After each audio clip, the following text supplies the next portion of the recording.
Donald Trump came to Washington promising to drain the swamp, to end the games, the horse trading, the backroom deals when nothing gets done unless somebody gets something out of it. Well, today, watch what actually happened. Congress just passed a housing bill, a real one to make homes more affordable, and it's the number one thing people are struggling with.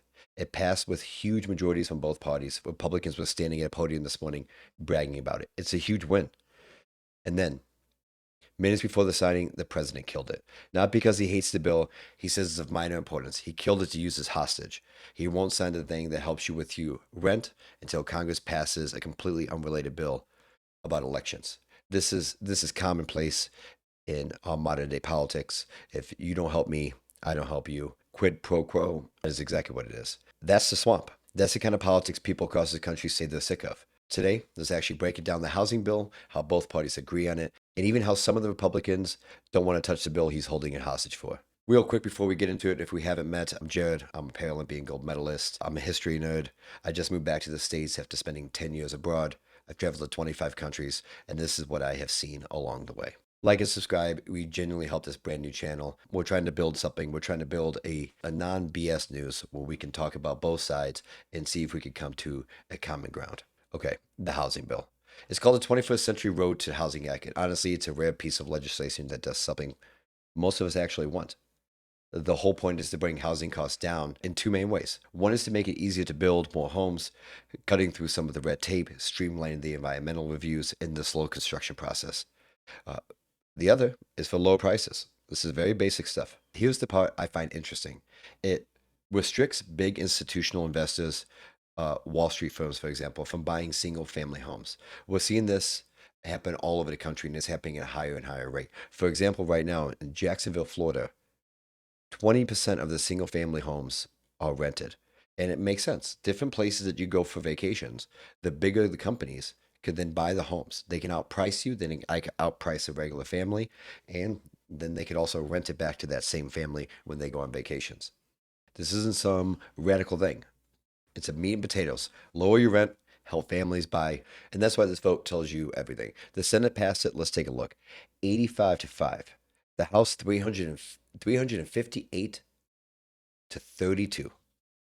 That is not just squeaking by. That is something rare in political. This is a bipartisan issue, and it was taken care of by both sides of working together. That's that's almost unheard of in American politics today.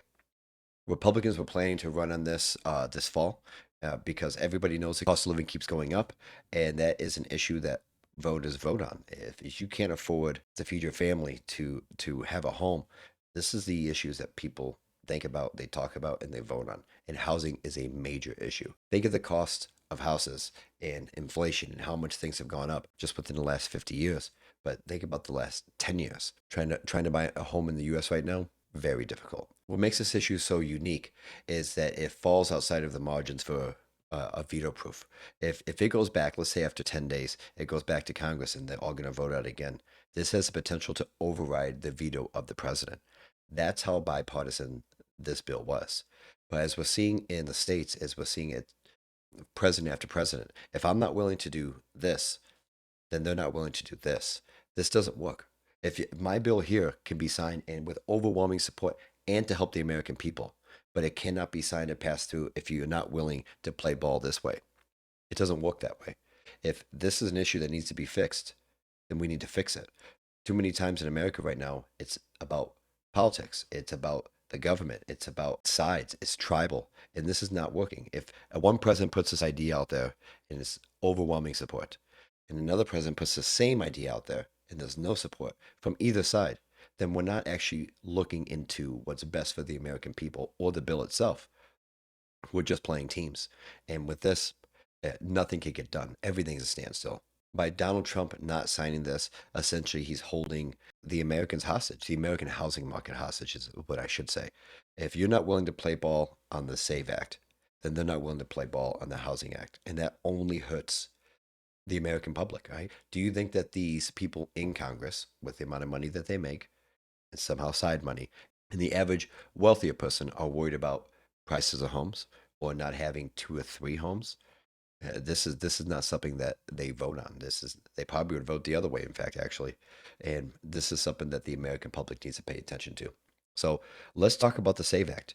This is a major issue in the country. We're talking about voter ID laws. I do not want to make it about me and what my opinions are for this, but let's just try to find a middle ground. The SAVE Act will require people to show documented proof of citizenship to register to vote. The stated goal is simple: make sure only citizens vote in federal elections. Supporters point to the polls showing big majority of Americans across both parties feel the same way.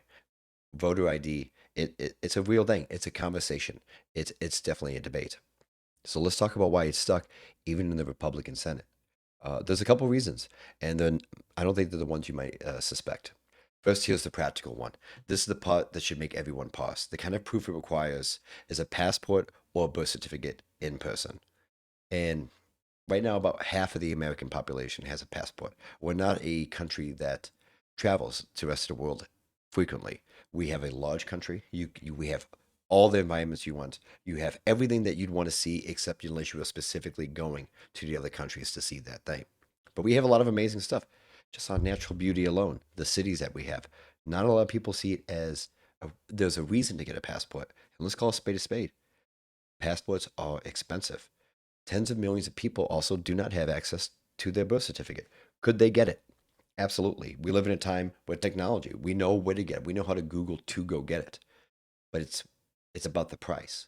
And let's go back in history a little bit and let's talk about a poll tax. There was a constitutional amendment for it in 1964, post this American Civil War, leading into the Civil Rights Act. There's so much history from Jim Crow laws from the South, the North. There's so much history related to this on why they made it harder for certain people to vote. And again, let's just be real. They were making it harder for Black Americans to vote.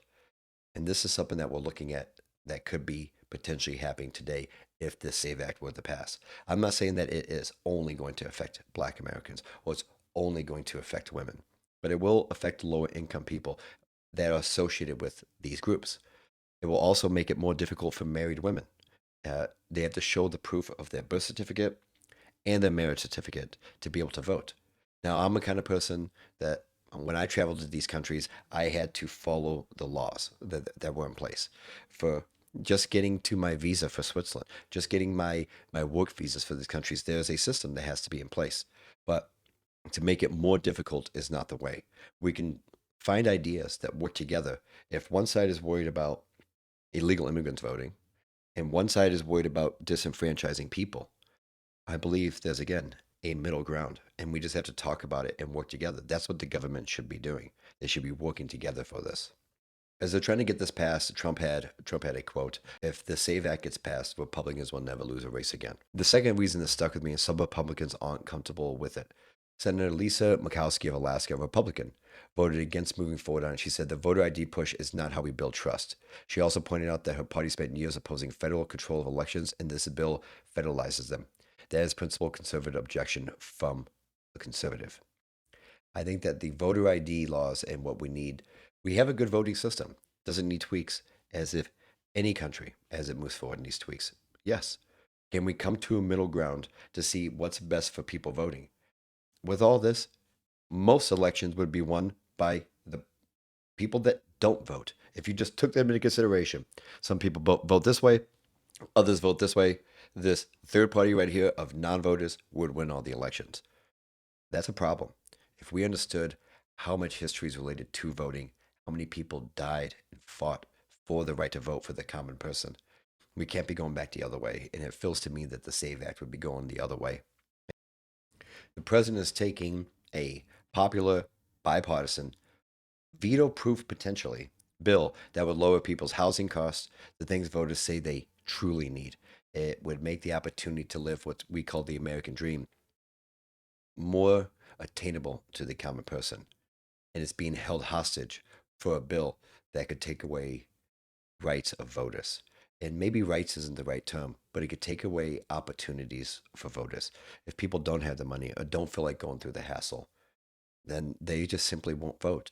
I do not know who that would potentially disenfranchise all the way. We have guesses, we have ideas, but whoever they're going after, or what the plan is. It needs to be explained better to the population. And maybe the population has to work together.